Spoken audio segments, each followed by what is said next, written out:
নমস্কার, আমি সুদীপ্ত সরকার, রামকৃষ্ণ মিশন শিক্ষণ মন্দিরের 2023-25 শিক্ষাবর্ষের এমএডের একজন 4th সেমিস্টারের স্টুডেন্ট। আজকের আমার আলোচ্য বিষয় হলো concept of human capital and physical capital. তো প্রথমেই হিউম্যান ক্যাপিটাল এবং ফিজিক্যাল ক্যাপিটাল সম্পর্কে জানার আগে আমাকে অবশ্যই জানতে হবে যে হিউম্যান ক্যাপিটাল অর্থাৎ মানব মূলধন কী। এই মানব মূলধন শব্দটির দ্বারা একজন কর্মীর অভিজ্ঞতা এবং দক্ষতার অর্থনৈতিক মূল্যকে বোঝানো হয়। অবশ্য আমাদেরকে এটা মাথায় রাখতে হবে যে মানব মূলধন বলতে মানব সম্পদকে বোঝানো হচ্ছে, কিন্তু সকলে তো মানব সম্পদ হতে পারে কি? নিশ্চয়ই না। তাহলে মানব সম্পদ কারা বা মানব মূলধন কারা বা কী?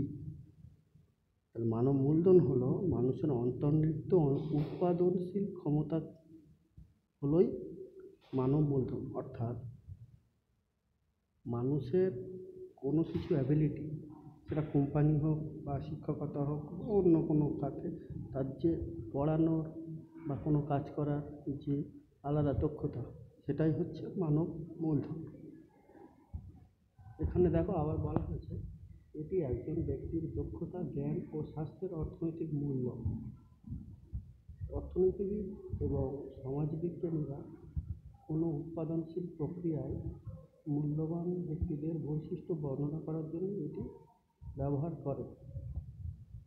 উদাহরণ হিসেবে আমরা বলতে পারি এক্ষেত্রে শিক্ষা, প্রশিক্ষণ, বুদ্ধিমত্তা, মানুষের যে দক্ষতা, স্বাস্থ্য, আনুগত্য, সময়ানুবর্তিতা এবং প্রযুক্তিগত দক্ষতা, এগুলো হলো হিউম্যান ক্যাপিটালের উদাহরণ।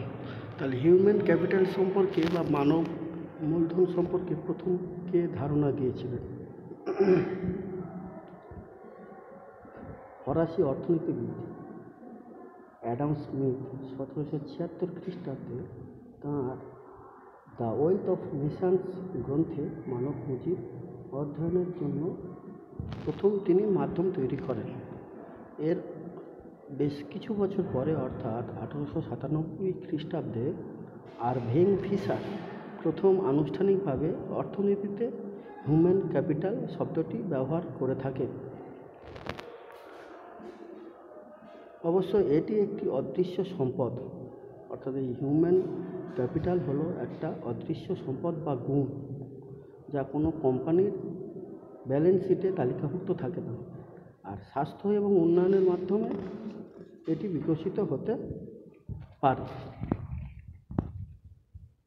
তাহলে হিউম্যান ক্যাপিটাল আমরা কেন পড়বো বা কেন জানবো হিউম্যান ক্যাপিটাল সম্পর্কে, বা কেন এটা বাস্তবে গুরুত্বপূর্ণ? সমাজের উৎপাদনশীল সদস্য হিসাবে মানুষকে তাদের সম্ভাবনা উপলব্ধি করাতে সাহায্য করে হিউম্যান ক্যাপিটাল।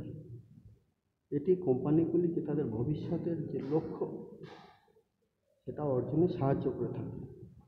তাহলে মানব উন্নয়নের সাথে মানব পুঁজি বা হিউম্যান ক্যাপিটালের কী তুলনা করা যেতে পারে?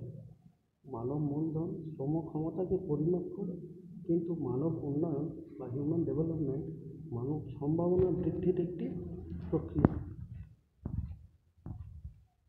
এবার আসা যাক ফিজিক্যাল ক্যাপিটাল। ফিজিক্যাল ক্যাপিটাল কি? মানব সৃষ্ট বাস্তব সম্পদ যা পণ্য ও পরিষেবা উৎপাদনে সহায়তা করার জন্য ব্যবহৃত হয়। অর্থাৎ আমরা এক্ষেত্রে বলতে পারি মানুষ যা কিছু উৎপাদন করে বা যা কিছু তৈরি করে সেটাই হলো ফিজিক্যাল ক্যাপিটাল। যা কিছু মানে অবশ্যই কোনো যন্ত্র বিশেষ হতে হবে, ঠিক আছে? ম্যানকিউ তার ইকোনমিক্স ক্যাপিটাল গ্রন্থে এই ফিজিক্যাল ক্যাপিটাল সম্পর্কে সংজ্ঞা দিতে গিয়ে বলেছেন বাস্তব পণ্য এবং সম্পদ যা মানুষ তৈরি করে এবং যা উৎপাদক প্রক্রিয়ায় সাহায্য করার জন্য ব্যবহৃত হয় তা হলো ফিজিক্যাল ক্যাপিটাল।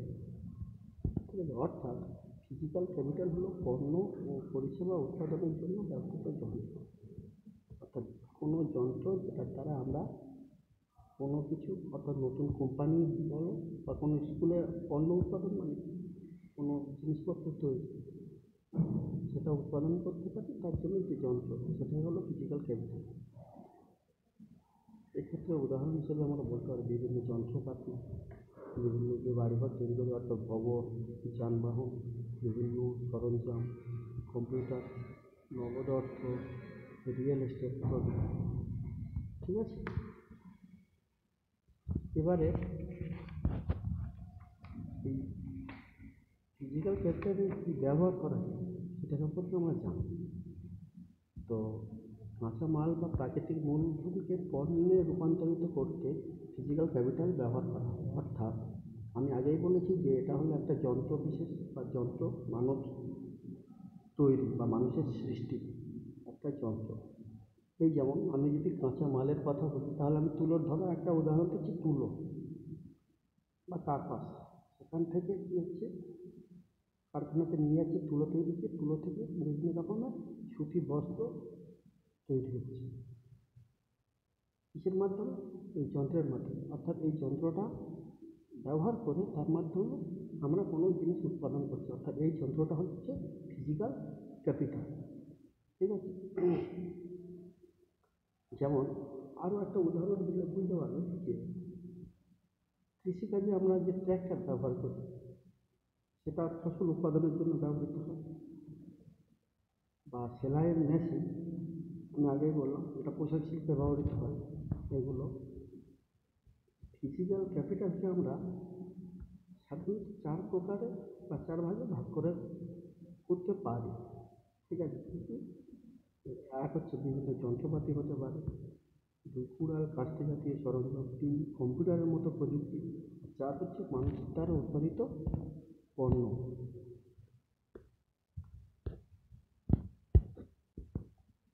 এবার হিউম্যান ক্যাপিটাল এবং ফিজিক্যাল ক্যাপিটালের মধ্যে আমি যদি কম্প্যারিজন করি, অর্থাৎ কম্পেয়ার করি, তুলনা করি, তাহলে কী দেখা যাবে? কী কী ক্ষেত্রে মিল আছে বা সাদৃশ্য আছে? হিউম্যান ক্যাপিটাল এবং ফিজিক্যাল ক্যাপিটাল উভয়ের মাধ্যমে কোনো সংস্থার উৎপাদনশীলতা বাড়ে এবং উভয়ের উৎপাদন প্রক্রিয়ায় ইতিবাচক অবদান রাখে। অর্থাৎ উৎপাদন প্রক্রিয়ায় দুটি মূলধন, সেটা ফিজিক্যাল হোক বা হিউম্যান হোক, দুটি মূলধনই গুরুত্বপূর্ণ ভূমিকা রাখে।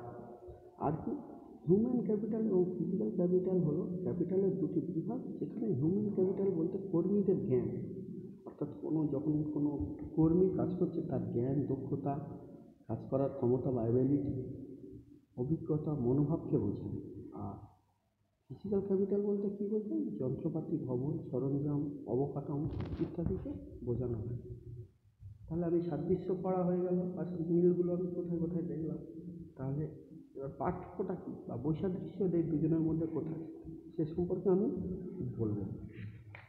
বৈসাদৃশ্য বলতে গিয়ে আমি প্রথমে বলবো যে মানুষের সাথে, অর্থাৎ মানব সম্পদের সাথে সম্পর্কিত হলো হিউম্যান ক্যাপিটাল।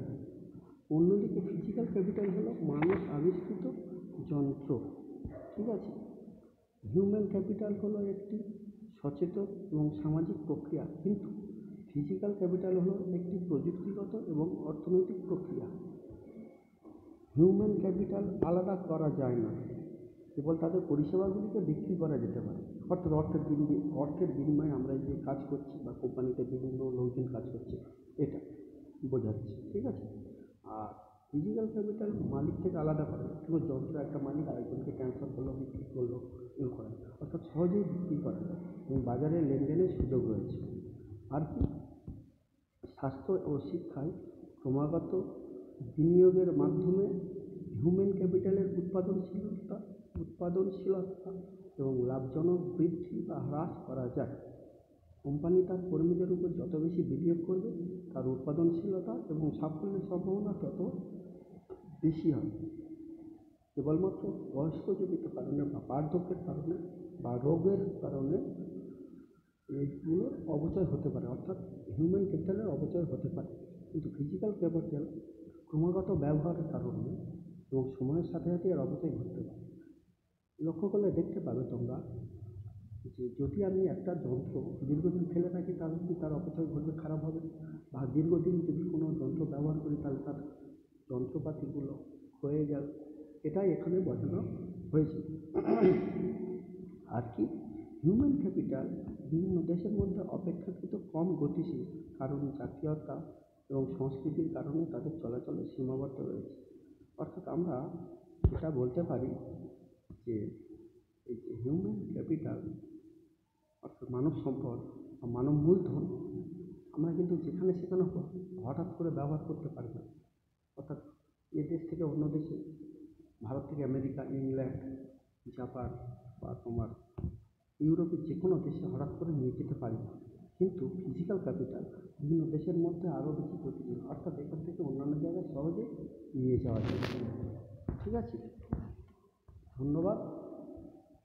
যদি ভালো লাগে আমার চ্যানেলটিকে লাইক করে একটা সাবস্ক্রাইব করে দেবে, পরবর্তীকালে আরও ভালো ভালো ভিডিও দেওয়ার জন্য, তাতে আমি অনুপ্রাণিত হই। ধন্যবাদ।